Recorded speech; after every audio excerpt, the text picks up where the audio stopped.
Case 1. God's glasses asterisk near-death experiencer Erica Mackenzie. As soon as I chose to let go, that's when I was embraced by this incredible light in this tunnel that propelled me at an incredible force. It was so powerful, so magnificent, so loving. I've never, ever felt this kind of love before. It is really a challenge to put into words, to describe the magnitude of the love and the embrace that I felt in this tunnel. I got to the very end of the tunnel where the light was, and in that very moment I was delivered into the hands of God. And God and I stood together, and God was on my right and heaven was behind us. As we're looking out in front of us at the galaxy and all the stars in front of us, I hear, in my left ear, a vintage sounding projector. It sounded like a movie was starting. As soon as I heard the projector going in my left ear, the stars all of a sudden lined up like a curtain, and the curtain opened slowly, to the right. I heard, 3, 2, 1, the life review of Erica Mackenzie, on the projector screen.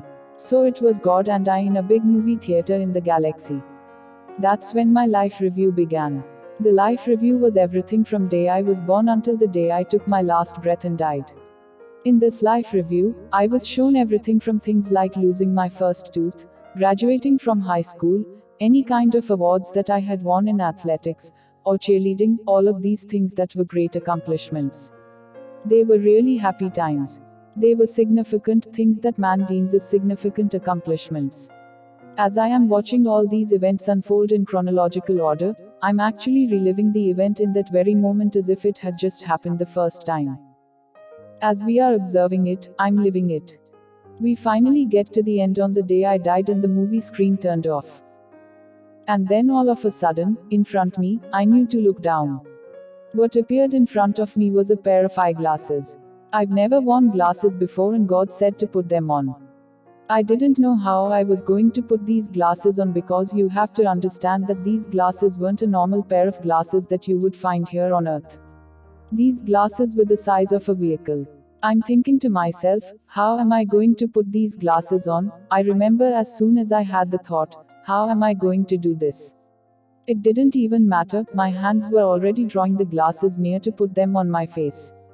By the time I got them to my face, it wasn't even a problem.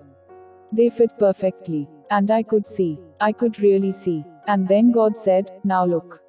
And as soon as He said, now look, again I heard that vintage movie projector in my left ear. 3, 2, 1. The curtain opened again, the life review of Erica Mackenzie. So this was my second life review, and this time I didn't see at all what I had seen the first time. This time I could see.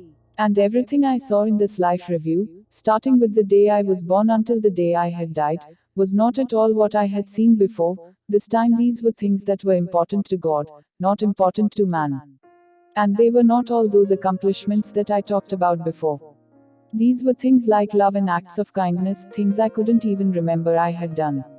Befriending someone that everyone was mean to, or a neglected animal. I helped an animal, giving money to a homeless person when I really didn't have money to give. Helping someone cross the street, an elderly person. Every single action, word, thought, feeling was all about love. We lived all of those series of events just like it was happening for the very first time.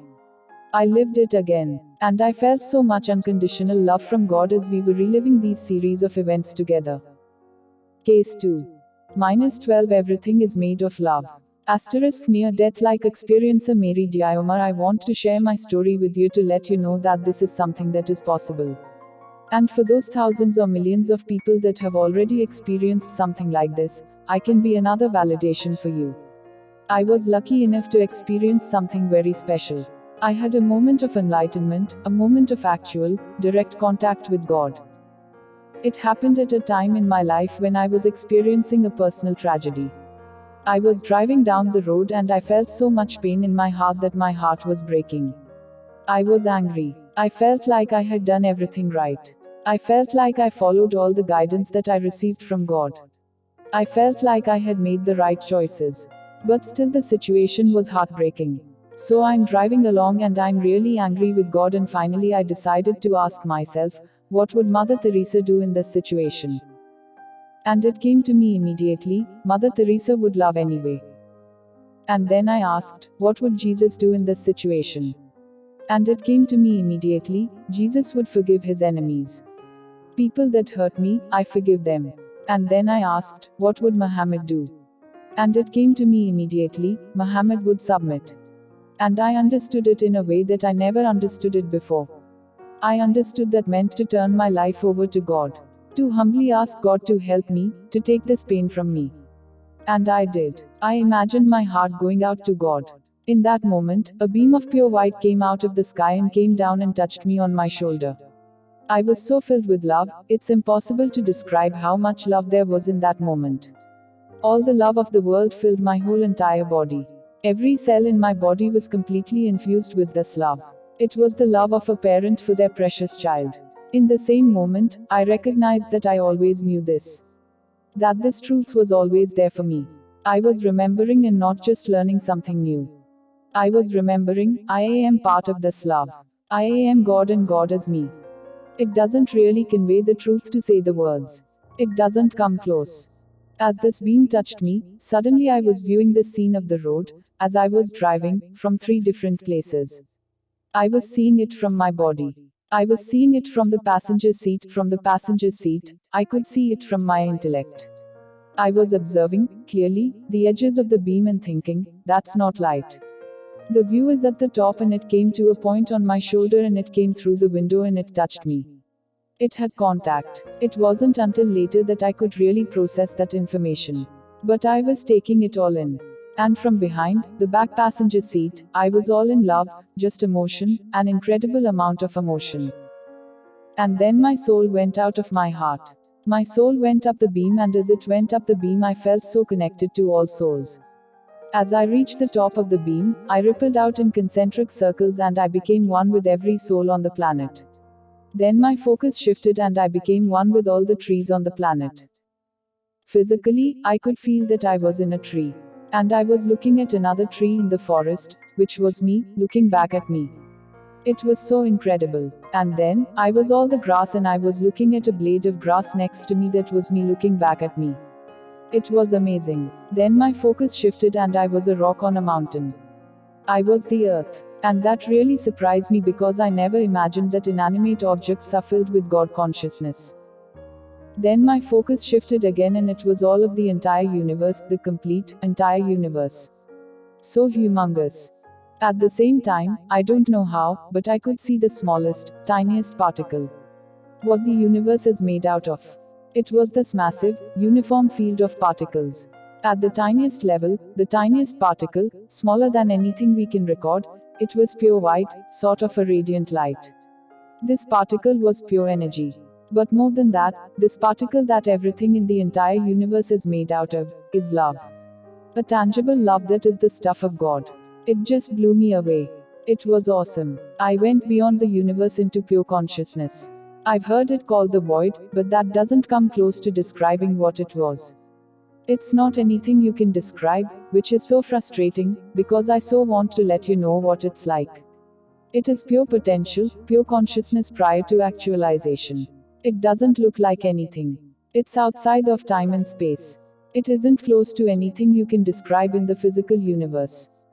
But it was so amazing. So full of love. So incredible. Whatever pain. Woo. That was gone. Laughing, there was no pain left over. I realized that at the same time all of this was happening, I was driving along the road. The whole thing didn't take more than a second and a half. There was a sign, a building next to the exit that I was just getting off of, that was illuminated in the bookstore. I got it that God wanted me to go to that bookstore. So I did. I made that split-second decision, oh, this really happened. And I turned the wheel and I went on the exit to get to the bookstore. And I went to the bookstore. And then I was back into myself totally, completely realizing myself as normal, laughing. Now here I am in the bookstore and I'm like, okay, now what? Case 3.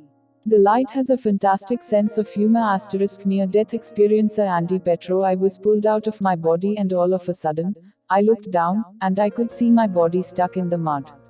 No longer am I cold and freezing and stuck in the mud, but I'm warm and I'm filled with a love and a peace that I cannot explain.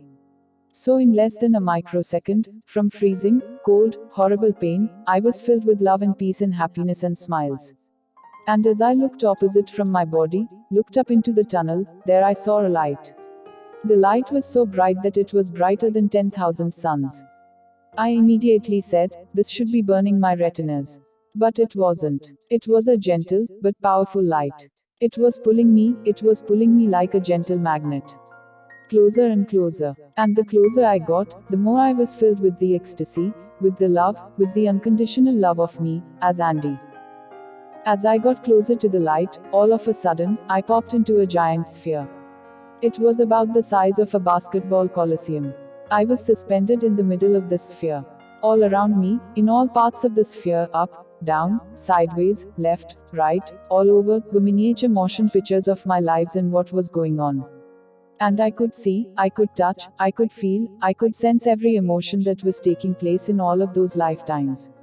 When I would concentrate on one, I would immediately be there, I would be reliving what I had lived and I would remember the reliving. Then I would think about another area. Then I would pop into another movie. And I would do this for some period of time, but you have to understand that when you are in the eternal now, time doesn't make any sense. So, it isn't time like yesterday, today, tomorrow, it's happening all the time.